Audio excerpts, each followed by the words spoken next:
Assalamu alaikum children. I am Varda Adil, your maths teacher.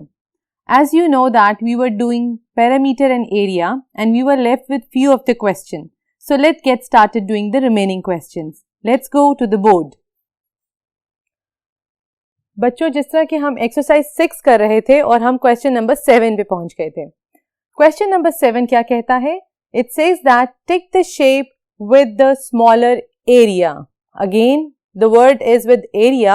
Area में हम उस shape का सरफेस कवर्ड एरिया देखते हैं. So let's compare the shape. अब हम यहाँ पे कंपेयरिंग करेंगे कि which shape is smaller and we are going to mark that the smaller shape we are going to mark it with tick. So what do you think? Which shape do you think is smaller? Is it this shape or is it the shape with this triangle? So yes children, the shape with the smaller area is this because the amount of this shape is not been covered. So yes, this is the smaller area. Very good. So let's go and see the circle. These are two circles. Actually this part needs to be colored, which I am doing it in front of you. And this circle is completely colored. As you can see, I am just partially coloring it for your reference. So which area of a circle do you think is smaller? Is it this circle or is it this circle?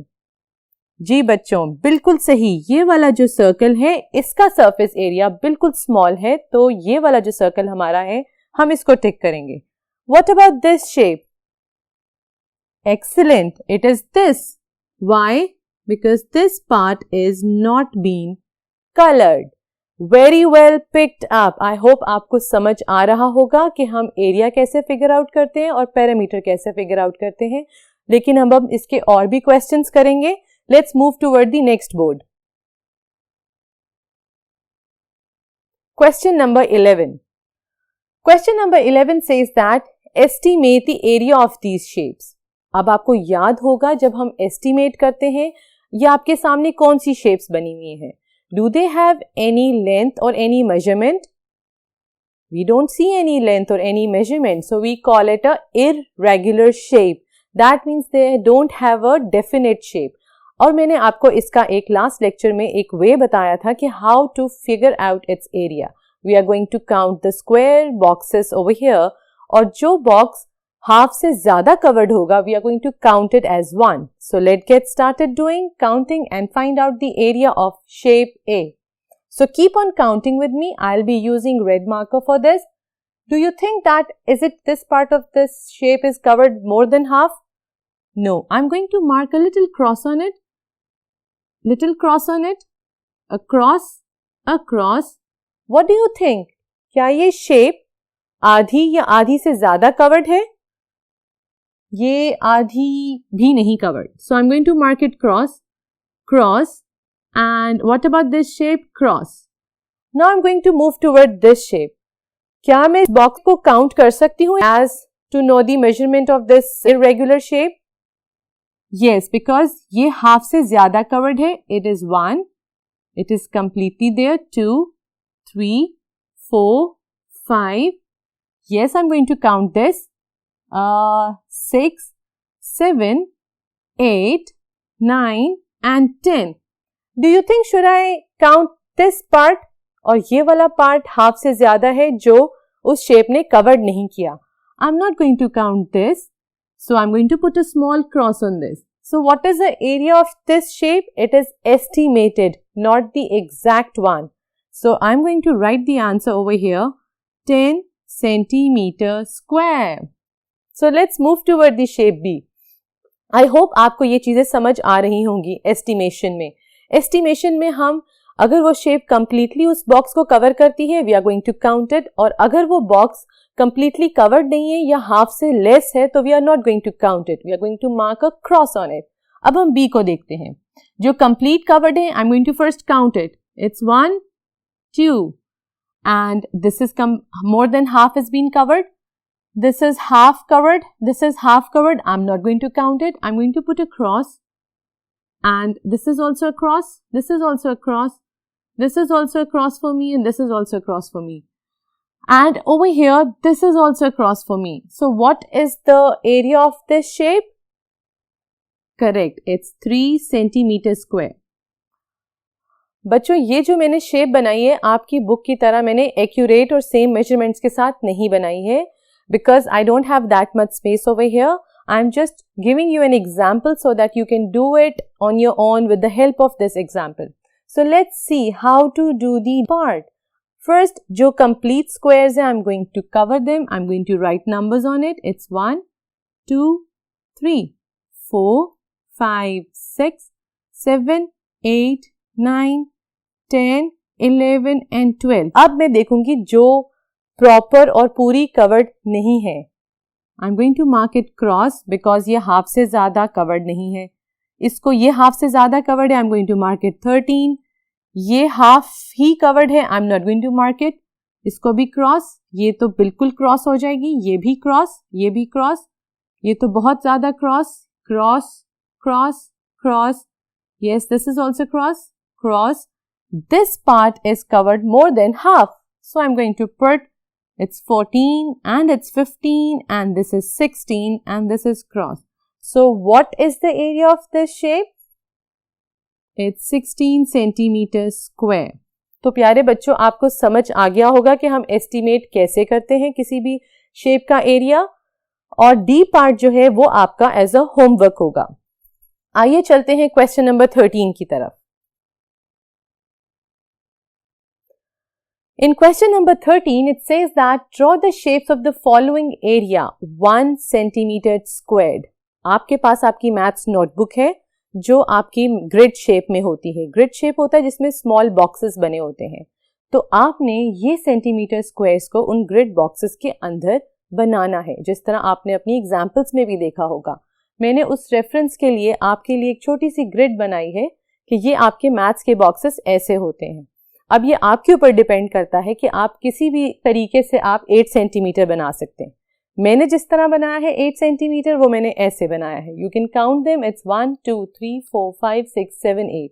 So this shape has an area of 8 centimetre squared paper, right.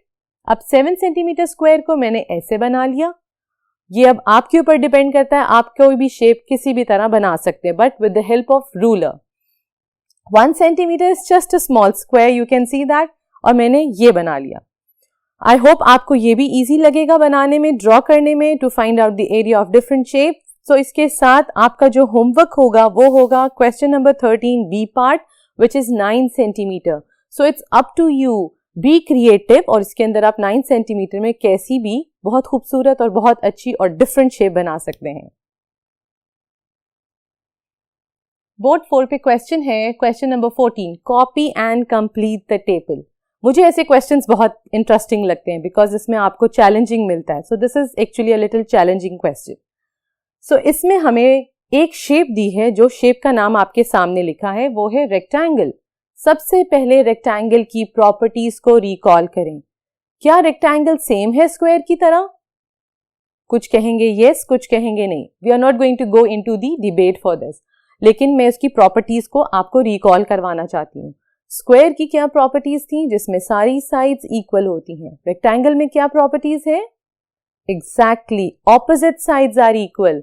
Opposites and opposites.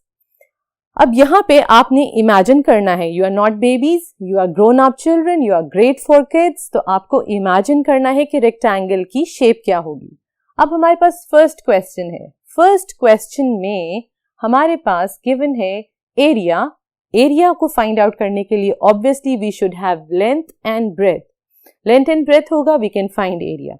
Please recall the formula of an area. Area is length multiply by breadth. So अब इस table में ए part में हमारे पास क्या क्या given है, पहले हम वो लिख लेते हैं. Formula length into breadth. Very good. Which things are given? Area is given which is 100 centimeter. Length is also given which is 20 centimeter. Do we have breadth? No. So I'm going to just write B. In a meanwhile मैं इसे मिटा देती हूँ. अब हमें B find out करना है.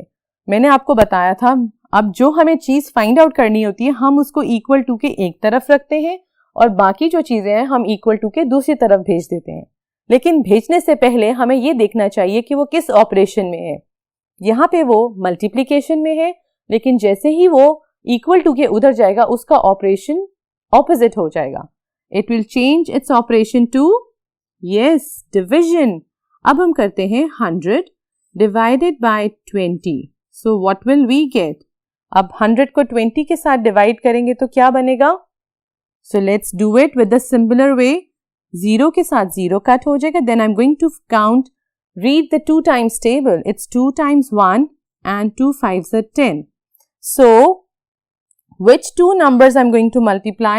So, over here, आपके पास breadth क्या आ गई? 5 centimeter.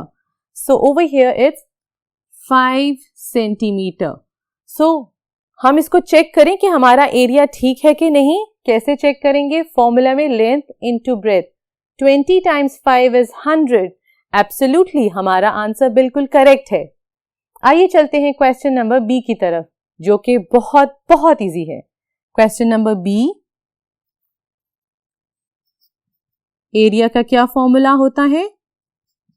लेंथ इनटू ब्रेथ, और लेंथ क्या है हमारे पास? 24। एरिया गिवन नहीं है। Length is 24 times 3। I hope आपको 2 डिजिट्स के साथ मल्टीप्लिकेशन भी आती होगी। यूनिट्स, फर्स्ट 3 को आप यूनिट्स के साथ करेंगे, फिर 3 को आप टेंस के साथ करेंगे। So I am just going to do it orally. 3 times 4 will give me 12 and 3 times 2 will give me 12 का I'm going to put this one. 3 times 2 will give me 6, which will give me 72 square. So my answer would be 72 centimeter square. In the same way, C part is similar to A part. It's very easy. बेटा ये घर में आप खुद try कीजिएगा with the help of this example. Fine. आपके पास length given है, like over here आप लेंथ को इधर लिखेंगे और लेंथ को फिर आप इसके साथ डिवाइड कर देंगे। मुझे लगता है बच्चों ने अपने माइंड में करना भी शुरू कर दिया होगा। Very well done. Do this as a homework. I'm going to move towards the D part. So let's see what is in D part. D part में भी हम लिखते हैं एरिया। एरिया का क्या फॉर्मूला है? Length into breath. जो भी चीजें गिवन है हम उसको फॉर्मूलाज में डाल देंगे। What is area over here? It's 54. Is there length given? I'm going to put L. Is there breadth given? Yes. Same is the case we are going to do with this. Over here we just want to have length. So we are going to put this 6 to this side. So मैं क्या करूंगी? 6 को मैं जब उधर भेजूंगी इसका operation change हो जाएगा. It will change itself into division. ये देखें ऐसे. अब मैं यहाँ पे 54 को 6 से डिवाइड करूंगी. So it's an easy way that I can read table. So this is very important कि आपके tables भी याद हों. Tables याद होंगे, आपकी calculation जल्दी होगी और आप जल्दी questions कर सकते हैं. So going to read the table of 6 till you get 54. I'm not going to read it, but the answer over here is 9 centimeter. So 9 centimeter, and if I multiply both of them, I get the same area. Correct? अब हम चलते हैं E part की तरफ. वो भी इसी की ही तरह है. हमारे पास जो गिवन है हम पहले वो लिख लेते हैं. Area which is equal to length into breadth. Area is 120. Length is not given, so just L, and breadth is 10. चूंकि अब मुझे सिर्फ लेंथ चाहिए, मैं 10 को इधर भेज के उसको डिवाइड करूंगी 120 के साथ. What will be the answer over here? 0 के साथ 0 cancel, so 12 divided by 1 will give me 12. Yes, the length is 12. और अगर आप 12 को 10 के साथ मल्टीप्लाई करते हो तो क्या आता है? 120 सेंटीमीटर. आई होप बच्चों आपको इस तरह के टेबल की कैलकुलेशंस करना समझ आ गया होगा. नहीं आया होगा, you can repeat your slide again and you can go through the concept again. Keep practising maths. Take care students. अल्लाह हाफिज.